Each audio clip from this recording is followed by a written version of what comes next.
And I love that term, partnership. It's like consciously reminding yourself that you're both equals and you're together and you're a team. Like, I love that. Working towards a common goal. Yes. That's really what it is, you know, like basically like a business partnership. Yes. Yeah. When you enter a business partnership with someone, it's because you have like a vested interest and you have a common goal in mind, and that's what it is. And usually the best business partnerships are people who have different strengths. Yeah.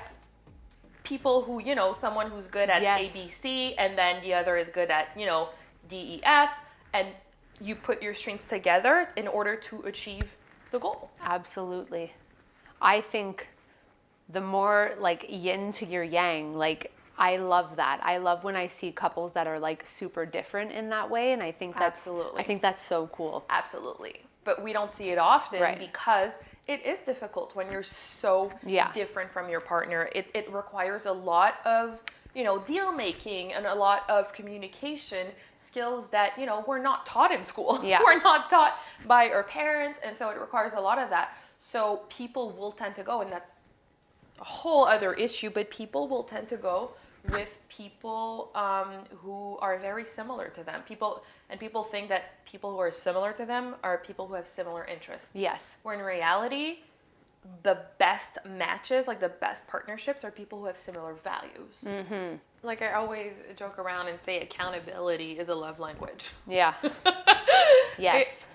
Accountability is a huge thing in partnership because first, you can't expect your partner to be great and to always like strive to be better if you don't do it yourself. Yeah. So, and accountability is a huge part of that. Whenever you get triggered, it's always a matter of taking a step back. First, you got to figure out what your triggers are. Yeah. Right? So you got to take a step back, and if you're in a relationship, I mean, you probably know with your partner. If you're not in a relationship, think of your past relationships. You know, like what are the triggers for you? Is it, you know, for a lot of women, physical appearance. Physical appearance is a huge thing, especially women who have had kids. It's a huge thing. You got to know what your triggers are. Because once you know, it's so much easier in the moment when something is happening to be able to pinpoint them and recognize them.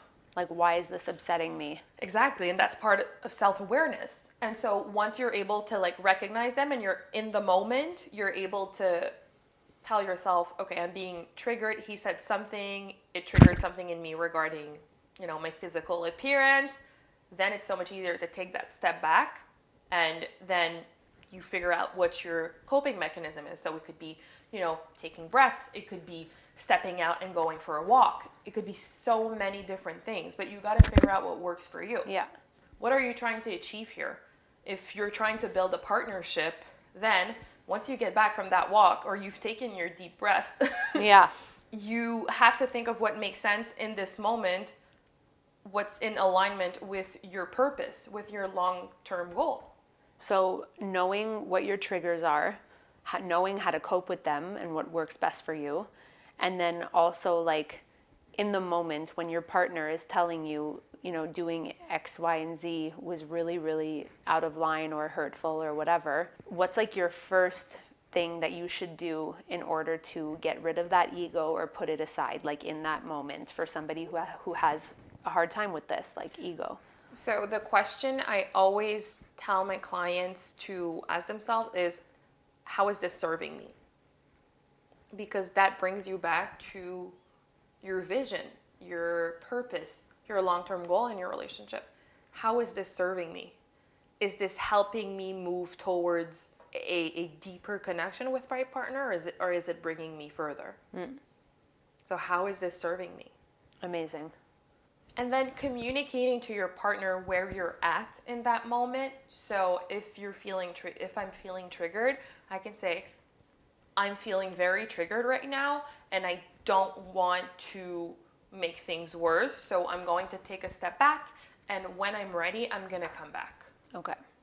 That's, to me, that's always the best thing. If you don't feel that you're in a place in that moment to respond, because that's possible. Yeah. That's, you know, it's completely impossible for us to be in a place where we can respond compassionately, consciously. Ego aside. all of the time. Yeah. Right? Like we all have some crap to deal with. Yeah. You know, life throws a lot of things at us. So, I mean, you know, we're not monks here. I always suggest just let your partner know like where you're at in the moment, right? If you need time, just tell your partner you need time and tell them why, you know? So I'm going to take a step back. I'm going to go for a walk, or I need to take a nap. Like I really can't respond to this right now because I want to respond in a way that will feed this connection. I want to be able Benefit to us. Exactly. I love that. Exactly. So explain like where you're at Okay. and why you want to do that. Okay. Like why you want to take a step back. Very cool. So that they know and they can understand. They can also see that like you're making that effort. So like, how is this serving me? Figure out what is being triggered and why, what your coping mechanism is, and if you have to in the moment in the conversation, let your partner know you have to like remove yourself for a bit and just take a break. For the benefit of the relationship. So you can come back and respond and not react. Exactly. Oh my gosh, love that. That is so helpful, I think, for so many people. That's amazing. It's been a real game changer for me in my personal life and Yeah. also for my clients. Amazing. Well, thank you so much for sharing this. This My was pleasure. amazing. I hope you all love this series with Nadine. This is her handle right here, so you can definitely follow her and check her out. And we will be back with more videos in our series on relationships. Thank you so much for watching. See you in the next one. Bye.